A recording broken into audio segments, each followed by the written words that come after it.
안녕하십니까. 네, 오랜만에 인사드립니다. 저는 글로벌 주식 영업팀 권준국입니다. 오늘도 해외 기업과 관련된 이야기를 해보려고 하는데, 오늘도 그 작년에 이어서 이번에도 리벤트와 관련된 이야기를 나눠보려고 합니다. 역시 오늘 모시게 된 분은 저희 리서치센터 철강 금속 섹터 담당하고 계시는 안혜수 연구원님이십니다. 안녕하십니까. 저는 지금 작년 하반기쯤에 아마 그때 했었던 것 같은데, 네.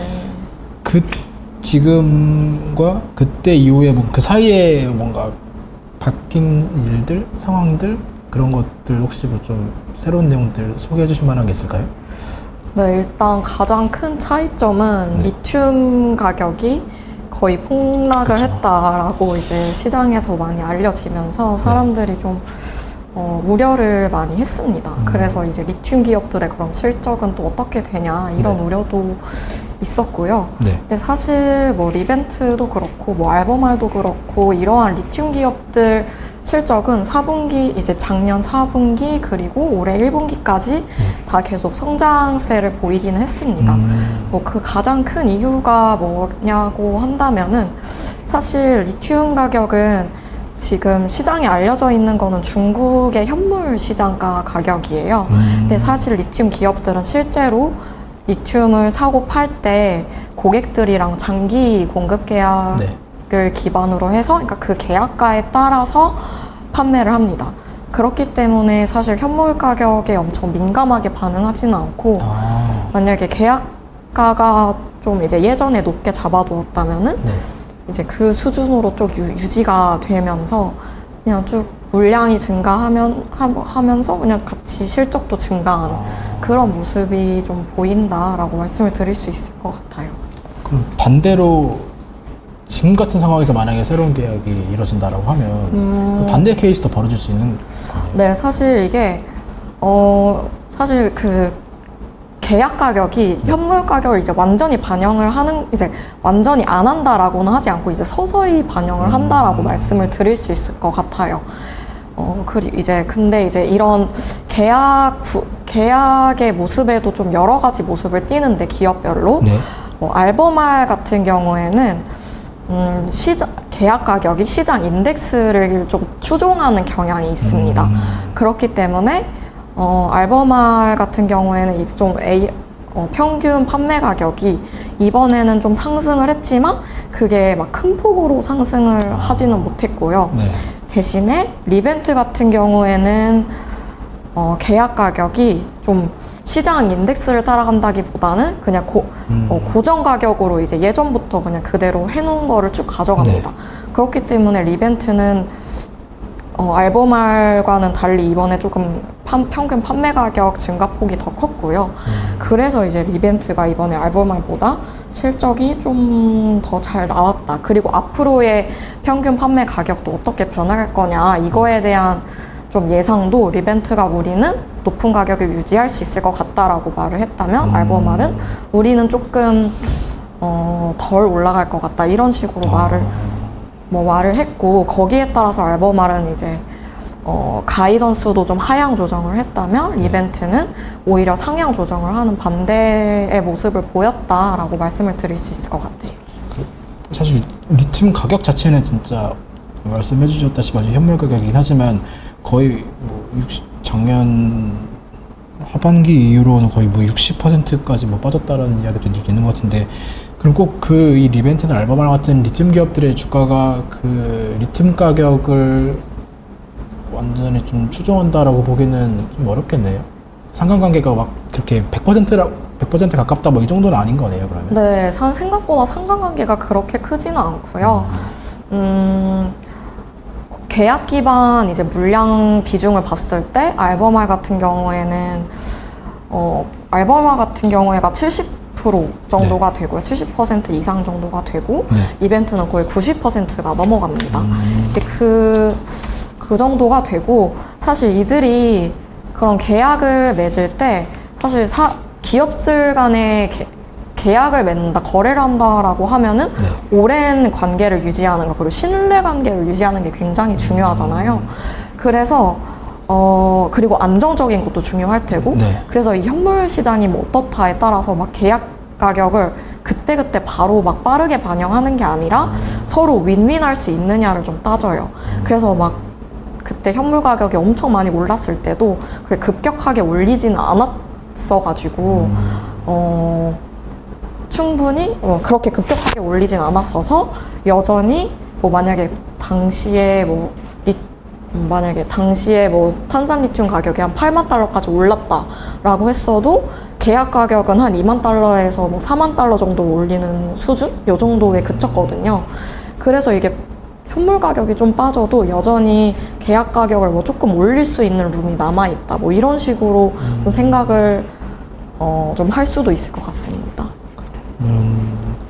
어떻게 보면 리튬 가격도 가격이지만 결국에는 리튬에 대한 전방 산업의 수요가 조금 더 영향이 크다라고 보면 될까요? 그쵸. 사실, 그쵸. 뭐 가장, 이제 현물 가격 같은 경우에는 수요에 가장 영향을 미칠 것 같아요. 현물이 이제 스팟 시장이다 보니까 그때그때 수요가 얼마나 좀 갑자기 생겨나냐? 아니면은 뭐 갑자기 좀 너무 안 좋냐? 이거에 따라서 현물 가격은 좀 많이 움직이는데요. 뭐 최근에 좀 시황을 좀 말씀을 드리자면, 네. 지금 우리나라 뭐 양극재 기업이 최근에 이제 작년 4분기 그리고 올해 1분기에 영업이익이 많이, 그러니까 매출도 그렇게 생각보다 많이 오르진 않고 영업이익도 그냥 생각보다 많이 안 나왔습니다. 그랬던 이유가 이제 셀 기업들에서 좀 먼저 재고 조정이 있었고요. 그러다 보니까 그럼 소재 기업들은 이제 원재료에 대해 리튬 같은 원재료에 대한 수요가 이제 그럼 또 줄어들겠죠. 그렇기 때문에 이번 1분기에는 그런 셀 기업, 소재 기업 이런 전방 산업에서의 재고 조정이 있었어요. 그러다 보니까 현물 시장 참여자들이 좀 완전히 거의 전멸하다시피 했었고 그래서 그러다 보니까 현물 가격이 빠지는 모습이 보였었는데요. 근데 이제 한 지난주부터 일주일 전부터 다시 중국 현물 시장에서 리튬 가격이 반등하는 모습을 좀 보였습니다. 그러니까 이제 재고 조정이 거의 다 마무리가 됐고 다시 이제 현물 시장 참여자도 조금씩 생겨나는 흐름이라고 좀 말씀을 드릴 수 있을 것 같고요. 그렇게 말씀을 드릴 수 있을 것 같고 그리고 이제 전통적으로 이런 자동차 시장이 네. 하반기가 성수기입니다. 그렇기 때문에 점점 이제 갈수록 좀 수요는 회복되는 모습이다라고 말씀을 좀 드릴 수 있을 것 같고 뭐 이제 수요 측면에서 이렇게 말씀드릴 수 있지만 사실 리튬 기업들, 리튬 산업 업계 좀 얘기를 듣다 보면 수요도 어느 정도 중요하지만 우리들은 지금 공급 상황을 사실 더 중요하게 본다라고 말을 해요. 왜냐면 구조적으로 지금 정제 시설이 좀 부족하다라는 업계 의견이 큽니다. 그러니까 이게 삼원계 우리 지금 리튬 시장에서 삼원계랑 LFP, 그러니까 양극재 시장에서 삼원계랑 LFP 비중이 있다면 지금 삼원계가 조금 더 높은 상황이거든요. 한 70% 정도로 알고 있는데 이제 삼원계 배터리에 들어가는 거는 수산화 리튬이에요. 근데 수산화 리튬은 좀 탄산 리튬을 한 번 더 정제한다든지 그런 가공이 좀 필요합니다. 뭐 각 프로세스마다 좀 자세한 건 달라지겠지만 네. 어쨌거나 근데 이제 수산화 리튬 같은 경우에 지금 정제 시설이 부족하다라는 것이 업계 의견이고 이것 때문에 결국에는 뭐 구조적으로 수산화 리튬 이제 전기차 쪽에 들어가는 수산화 리튬은 앞으로 공급이 부족한 상황이 올 거다라는 게 일단 업계 대다수의 의견이고요. 그래서 이제 테슬라도 최근에 텍사스의 수산화 리튬 정제 시설을 자기네들이 짓겠다라고 발표를 했죠. 실제로 착공에 들어갔고요. 뭐 이제 그런 흐름이다라고 봐주시면 될 것 같아요.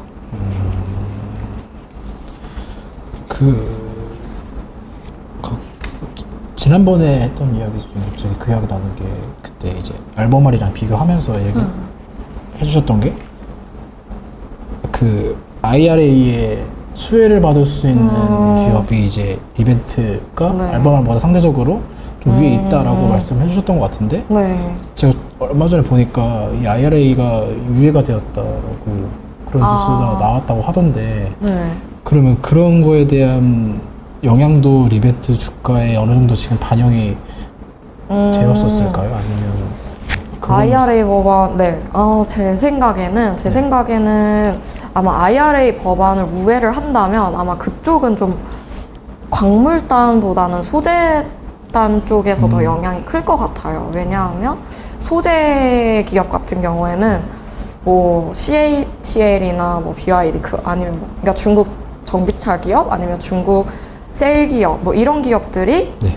뭐 이제 뭐 미국의 뭐 전기차 회사나 뭐 양극재 회사들이랑 뭐 JV를 맺어서 뭐 미국에다 뭐 JV를 맺어서 미국에다 공장을 설립하다든지 아니면은 미국에 공장을 짓는데 지분은 다 미국 기업으로 하고 라이센스만 중국 기술을 가져다 간다든지 이렇게 하면은 좀 소재 기업이나 뭐 우리나라 소재 기업, 우리나라 셀 기업한테는 좀 위험으로 다가설 수는 있겠죠. 이런 경우에는. 근데 광물 같은 경우에는 아직 이런 중국 기업들이 뭐 광물 같은 경우에는 뭐 중국 기업들이 막 JV를 한다. 아직 이런 소식은 아직 없어요. 그리고 광물에 대한 세부 법안을 봤을 때는 그 지리적 요건을 좀 더 중요하게 여기거든요. 이게 뭐 미국에서 북미에서 나왔냐 아니면 미국이랑 FTA 체결을 맺은 국가에서 나왔냐 이런 거기 때문에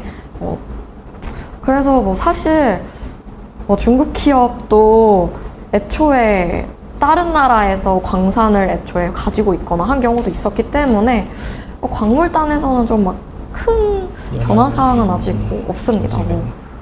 뭐 더 나빠졌다거나 더 좋아졌다거나 뭐 이런 건 없고 그냥 비슷한 상황이다라고 보시면 될 것 같아요. 괜찮은 것 같고 그럼 이번 분기 이벤트 실적도 좀 간단하게 좀 리뷰를 해주시면 좋을 것 같아요. 좀 생각보다 잘 나왔다라고 시장에서 평가를 하고 있는 것 같은데 주가도 실적 발표 이후에 확실히 좀 달라지는 모습을 보여주더라고요. 그래서 아마 관심 있으신 분들이 좀 있으실 것 같은데 실적에 대해서도 간단하게 좀 소개 부탁드립니다. 네, 뭐 일단 작년에 리튬 가격이 떨어질 때부터 계속 주가도 빠지면서 거의 30% 정도 11월 고점 대비해서 30% 조정을 받았는데요. 근데 이제 이번에 이번에 실적 발표하면서 뭐 리튬 가격이 이제 리튬 시황이 하반기 되면서 돌아설 것 같다 이런 게 나오면서 좀 주가도 반등하기 시작한 게 아닌가라고 좀 해석을 할 수 있을 것 같습니다. 그리고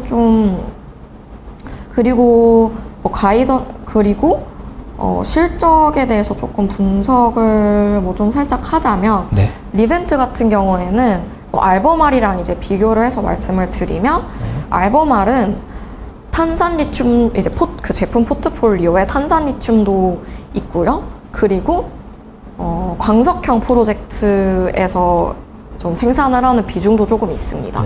그런데 리벤트 같은 경우에는 수산화 리튬이 거의 대부분이고요. 그리고 지금은 뭐 광석형도 앞으로는 좀 추진을 하려고 하지만 지금은 거의 염호에서 생산을 합니다.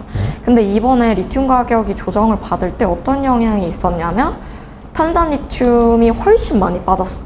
탄산 리튬이 훨씬 많이 빠지고 수산화 리튬이나 그 리튬을 정제하기 전에 광석은 조금 덜 빠졌어요.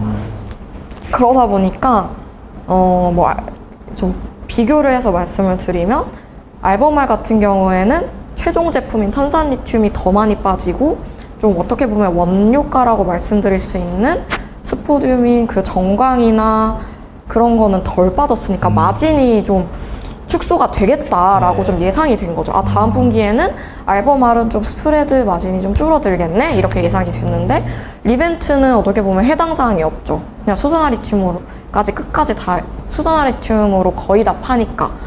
그러다 보니까 그런 가이던스를 제시했을 때 그런 반대 상황이 좀 연출되었다라고 봐주시면 될 것 같습니다. 뭐 이런 것 때문에 조금 그런 차이가 있었다. 그래서 좀 시장에서 알버말보다 리벤트 주가가 좀 더 강하게 움직였던 모습이 그것 때문이다라고 말씀을 드릴 수 있을 것 같아요. 이번 분기에 뭐 캐파 증설이라던가 아니면 뭐 지금 현재 가동률이라던가 뭐 이거와 관련된 숫자들도 뭐 나온 내용들이 있을까요? 네, 뭐 캐파 같은 경우에는 이제 계속 이제 이전에 계획 발표했던 거를 그대로 쭉 잘 실행해 나가고 있고요. 아, 네. 그러니까 이제 작년 22년에 리벤트 같은 경우에는 뭐 수산화 리튬 이제 뭐 최종으로 파는 게 수산화 리튬이니까 네. 수산화 리튬 캐파 기준으로 연간 3만 톤 이제 3만 톤이었다면 네. 이제 올해는 45만 톤까지 증설을 지금 계획대로 잘 해 나가고 있습니다. 일단 증설을 잘 해 나가고 있고요. 네. 이게 먼저 일단 이게 어떻게 좀 상황이 되고 있냐면 이게 어떻게 상황이 돼가고 있냐면 일단 수산화 리튬으로 정제하기 전에 일단 그 아르헨티나에서도 탄산리튬 만드는 그 염호를 또 증설을 해야 돼요. 네네. 그것도 아르헨티나에서 지금 잘 되고 있고 또 이제 미국에서도 미국에서도 지금 증설 상황 잘 이어져 나가고 있고요. 기존에 제시했던 타임라인이 네, 타임라인 그대로 잘 네, 지켜지고 그렇다. 있다. 그리고 뭐 또 업데이트 또 할 만한 게 이번에 BMW랑 네. 공급 계약을 이제 더 연장을 했습니다. 아. 이제 공급 계약 연장이 되면서 이제 리벤트가 뭐 품질이나 이런 거에 대해서 잘 인정을 받고 있구나라고 말씀을 드릴 수 있을 것 같아요. 그리고 뭐 올해 늘어나는 거 말고도 이제 장기적으로 캐나다에서도 네. 새로운 프로젝트 하는 거 하나 있거든요. 광석형 프로젝트. 이게 이번에 이제 정제시설 착공이 들어갔다라는 거 좀 잘 되고 있다라고 말씀드릴 수 있을 것 같습니다. 이게 아까 그 탄산리튬이랑 수산화리튬 말씀해 주셨는데 혹시 이게 뭐 어느 수산화리튬이 더 우위에 있고 뭐 탄산리튬 시장이 더 우위에 있고 뭐 사실 이렇게 이런 정도로 비교할 수 있는 예를 들면 뭐 수산화가 더 좋다, 더 시장의 파이가 크다, 꼭 이런 건 아닌 거죠. 이거는 정말 그냥 그냥 비교해서 보기에 그냥 뭐 수산화는 조금 더 오래 갈 수 있는 배터리에 뭐 탑재되는 정도 뭐 이 정도의 차이인가요? 아니면 그쵸. 그러니까 쓰임새 말씀해 주신 네. 대로 맞아요. 지금 삼원계 쪽이 아무래도 지금 네. 비중이 더 크잖아요. 근데 이제 수산화 리튬이 그쪽으로 많이 가고 있는 거고. 근데 뭐 이게 사실 장기적으로는 또 어떻게 될지 모르죠. 왜냐면 LFP를 이제 많이 채택하겠다라는 이런 얘기도 계속 완성차 업계에서 나오고 네. 있기 때문에. 근데 뭐 근데 지금 리튬 기업들이 다 포트폴리오를 다 이제 골고루 가져가려고는 하고 있어요. 그거에 따라서 이제 유연하게 앞으로 대응은 할 수 있겠고요. 근데 최근에 아무래도 좀 리튬 가격에 사람들이 좀 시각이 가는 이유가 네. 리튬 가격이 너무 소재나 그런 거에 비중이 워낙 크다 보니까 지금 거의 양극재 원재료 비중으로 봤을 때 거의 투입가 비중으로 한 거의 40% 정도 되거든요. 그러니까 30-40%? 이제 리튬이 양극재로 따졌을 때 한 40% 정도 되고 니켈 한 40% 이 정도 돼요. 그러니까 이게 가격이 어떻게 움직이느냐에 따라서 소재 기업, 셀 기업, 자동차 기업 이 판가가 다 움직이고 마진까지 이제 영향을 받는 거예요. 이게 어떻게 움직이느냐에 따라서 우리 다음 판매 가격이 좀 어떻게 변하겠네? 아니면은 원재료 투입가는 어떻게 변하겠냐? 이것 때문에 좀 사람들이 이제 좀 주목을 많이 하려고 하는 것 같고 네. 사실 너무 생소하잖아요. 이 광산 기업이라는 게 우리나라에 하나도 없으니까. 그렇죠. 사실 이제 그래서 좀 저도 이제 이거를 좀 더 민감하고 자세하게 좀 세분화해서 봐야겠다 이런 것 같아요. 그리고 오늘 좀 제가 오늘 좀 양극재 기업들 그냥 실적 한번 좀 공부를 해봤거든요. 근데 네. 이제 또 이게 그분들도 우리는 현물 가격 따라가는 거 아니다라고 말하니까 왜냐면 이 기업들이 현물 가격으로 안 판다 했잖아요. 네. 그러니까 이제 애널리스트 분들은 모델에다가 만약에 숫자를 넣을 때 네. 지금 볼 수 있는 데이터는 현물 가격 데이터밖에 없으니까 그걸로 이제 추정을 하는데 이제 기업들은 우리들은 또 그렇게 따라가지 않는다. 네, 이제 리튬이 어떻게 공급을 받느냐에 따라서 사실 저희는 그러니까 수익을 따라가요. 이러니까 그러면 다들 이제 모델을 또 어떻게 조정해야 될까 이런 고민이 생겨나는 것 같더라고요. 그래서 생각보다 쉽지 않네. 생각보다 이 가격 구조를 이해하는 게 중요하겠구나라는 생각이 들었습니다. 이게 리튬은 그러면 그 선물 시장에 따로 형성되어 있는 시장이 따로 없나 보네요? 네, 뭐 선물 시장은 없고 이렇게 아까 말씀드렸다시피 다 기업 간에 따로 계약이 이루어져 있고 근데 그 가격을 뭐 기업마다 또 다 달라요. 계약 방식이 다 다른 것 같더라고요. 그래서 저도 그냥 더 자세히 공부해야겠구나 그냥 이렇게 생각을 하고 있습니다.